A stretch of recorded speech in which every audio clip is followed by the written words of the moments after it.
Eu quero começar com Salmo 132, 13 e 15, para a gente começar essa discussão. Correto. O Senhor escolheu Sião com desejo de fazê-la a sua morada. E por várias vezes, não só em Salmos, que Davi fala assim, que Deus abençoe Sião, sejam prósperos os que amam Jerusalém, ou seja, Davi joga bênçãos em cima de quem abençoa Jerusalém. Da onde veio essa ideia, biblicamente falando, de Jerusalém, Sião, ser a morada de Deus? Bom, vamos começar citando 3 coisas aqui.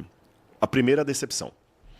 Todo mundo que vai a Israel pela primeira vez é decepcionado porque vai esperando a terra que mana leite e mel e encontra um país, como você bem colocou, menor do que o estado de Sergipe, com uma extensão de 420 quilômetros de norte a sul, 130 de leste a oeste na maior parte. E 70% deserto.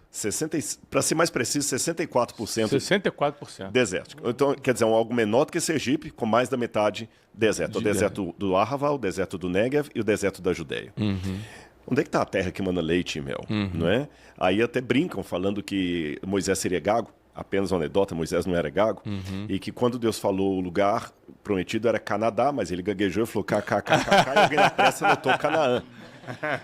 Então, é justamente aí Bom, que... meu advogado só me defende a mim, tá? Cada um que tenha seu advogado, por favor. Mas nessa situação aí, o milagre está justamente nisso. Porque se Deus trouxesse Abraão para a floresta amazônica e hoje virasse primeiro mundo... É fácil. É como pedir um camarada bem forte assim, um Mike Tyson, para ganhar uma luta. É esperado, tá certo? Segundo ponto que eu gostaria de destacar. Sião é Jerusalém, é o mesmo monte onde Abraão levou Isaac ao sacrifício, ao Moriá. Geograficamente falando, ou geologicamente falando, Jerusalém está assentada sobre 3 montes. Mas só que, na verdade, é um monte só com 3 diferenças ali. Tem um vale no meio ali. Então, é o Ofel, o outro é o Moriá e o outro seria o Monte Sião. Mas essa forma tríplice de nomear Ofel, Moriá e Sião é posterior. Na época de Abraão, tudo era Monte Sião. Era o mesmo monte, depois ele recebeu 3 nomes distintos. E num deles foi onde Abraão levou Isaac em sacrifício. Em terceiro lugar, há alguns teólogos que trabalham com a hipótese. Veja bem, esse terceiro elemento não posso apresentar com uma certeza absoluta como a ideia de que Deus é uma trindade. A trindade eu te mostro na Bíblia, de A a Z. Tá certo? Esse último ponto não é uma doutrina, é uma hipótese que alguns levantam, que talvez Jerusalém era o lugar original do Jardim do Éden. Há algumas inferências bíblicas que levam a isso. Repito, há uma diferença entre uma doutrina pré-estabelecida que fala o seguinte: não, você quer que eu te explique por que a salvação é só através de Jesus na Bíblia? Eu te dou um estudo bíblico de 2 horas aqui. Por que Deus é uma trindade, por que o Espírito Santo é uma pessoa e não uma névoa, uma coisa assim, eu te explico na Bíblia. Há outros elementos da teologia que são apenas uma hipótese que alguns levantam, não tem peso doutrinário. Então, quero deixar isso registrado. Mas é interessante alguns trabalharem com a hipótese que ali era o lugar do Jardim do Éden, e quando Deus restaurar todas as coisas, a Nova Jerusalém vai descer ali, porque o livro de Zacarias fala do monte das Oliveiras que está diante de Jerusalém, para o Oriente, etc. Então tem esse aspecto teológico do local. Talvez esse terceiro aspecto, se ele proceder, explique por que Deus escolheu fazer dali o lugar do seu santuário, da habitação do seu povo. Agora, mesmo que seja essa uma escolha de Deus, devemos lembrar que nos tempos do Novo Testamento, houve uma mudança, não em Deus, porque Deus não muda, mas na forma de Deus lidar com o seu povo. Deus não muda. Como você, por exemplo, você é pai de 4 filhos. Você, na sua essência, você não muda. Mas o jeito de você lidar com a filha mais nova é diferente da adolescente. Totalmente. Então, Deus da mesma forma. Ele, na sua essência, Até os papos Deus. são diferentes. Exatamente. Então, Deus é Deus, mas a maneira dele lidar pode alterar ao longo da história. Até a época do Antigo Testamento, a ideia de Deus, o trato de Deus com o povo, era um trato centrípedo.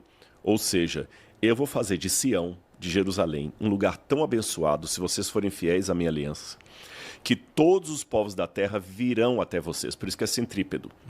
Vem de fora para dentro, de fora para o centro. Tem várias passagens. Isaías fala, ó Jerusalém, as nações andarão na tua luz, os reis virão do oriente, do ocidente. Salomão, vieram os reis para conhecer a sabedoria dele, como a rainha de Sabá. Mas nos tempos do Novo Testamento, há um descolamento dessa forma centrípeda para uma forma centrífuga. Agora você sai do centro para a periferia. Não é mais o povo que vai a Jerusalém. É de Jerusalém para os confins do mundo. Então agora não é venham até você, mas ide. Por isso que o cristão vai. Então Jerusalém tem todo um peso, para mim, histórico, arqueológico, mas ele não é mais aquele centro para onde eu devo me dirigir. O centro espiritual. Como na época do Antigo Testamento. Termina a minha resposta lembrando as palavras de Jesus à mulher samaritana. Chegará o tempo em que os verdadeiros adoradores do Pai não adorarão nem nesse monte, que era o Monte Gerizim, nem em Jerusalém, mas adorarão em espírito e em verdade. Então por que as pessoas vão tanto para Israel assim? Eu sei que tem gente que vai, eu vou a Israel desde 2007, então quantos anos aí? 17 anos. Há 17 anos eu vou para Israel. E eu vejo muito misticismo, né? Tem gente que assim, se eu for em Israel e tomar água do Rio Jordão, meus problemas acabaram. E tem gente que vai não pelo misticismo, mas pela crença de que é um lugar abençoado, de alguma forma eu vou ser abençoado também. Como é que você vê a influência espiritual hoje de Israel nas pessoas que vão? Eu vejo como positivo. Eu vejo como positivo. Ou só é algo histórico? Não. Eu vejo como positivo. Só que todas as coisas positivas podem ser deturpadas. Né? A diferença entre veneno e remédio é uma questão de dosagem. Então, o que eu acho positivo quem tiver a oportunidade de ir para Israel? Em primeiro lugar, existe um lado emocional que eu não posso me abster dele. Por exemplo, antes da gente entrar aqui, eu estava comentando com a minha cunhada sobre o pai dela, o meu sogro, e ele tem um carinho muito grande por uma casa onde ele nasceu, lá no interior de Minas, Abaeté, perto de Abaeté, uma cidadezinha do interior de Minas. E quando eu entrei para a família, namorando ainda a Laura, a primeira viagem de família que eu tive que fazer foi à roça.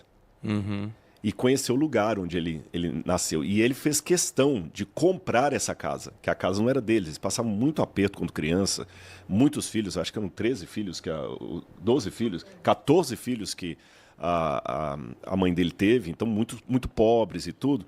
E quando o meu sogro conseguiu ter prosperidade financeira, a primeira coisa que ele fez foi comprar a casa da infância. Da infância. Não está alugada, não está nada, está lá, mas é aquilo. Então, é importante, olha aqui, foi aqui que eu brincava nessa árvore, aqui uma vez eu caí machucado aqui, tive que levar para o hospital num carrinho de mão, porque não tinha nem carro que vinha aqui. Então a gente tem que dar sentido para a história. E estando em Israel, é aquela forma de ir ao Abaeté, fazendo a comparação aqui, porque ali Jesus esteve. Ali a Bíblia foi matizada, por ali andaram os profetas, foi ali que a redenção se cumpriu quando Jesus morreu crucificado. Isso é uma coisa fantástica. Ainda dentro dessa questão emocional, tem um lado espiritual também, que quando você se conecta às raízes de alguém que você ama, aquilo mexe com a sua psique, mexe com a sua sinapse, mexe com os seus neurônios. Então tem um quê espiritual também. E em terceiro lugar, aumenta a sua cultura, porque você vendo o lugar onde a Bíblia foi produzida, você começa a perceber melhor alguns versos da Bíblia, se você tiver diante de um bom guia que não vai ensinar coisa para você. Agora, vem o perigo. Então, eu falei de 3 pontos positivos, mas agora vem o perigo. O perigo, para mim, está eu vou criar um neologismo, se você me permite. Deusificação, não existe a palavra, é um sinônimo para idolatria, do local. Não, porque essa água, por ser do Rio Jordão, ela vai ter um poder curativo. Esse óleo, essa pedra, aqui chorar. Então, o batismo que é válido é só do Rio Jordão, ele é superior ao batismo feito aqui. E tem aquele misticismo. E voltamos ao período das cruzadas, onde as pessoas iam para Israel em busca de relíquias. E não é por aí, sabe? Aí você está cometendo o erro que os judeus cometeram na época de Salomão e da época de Herodes, que era idolatrar o templo.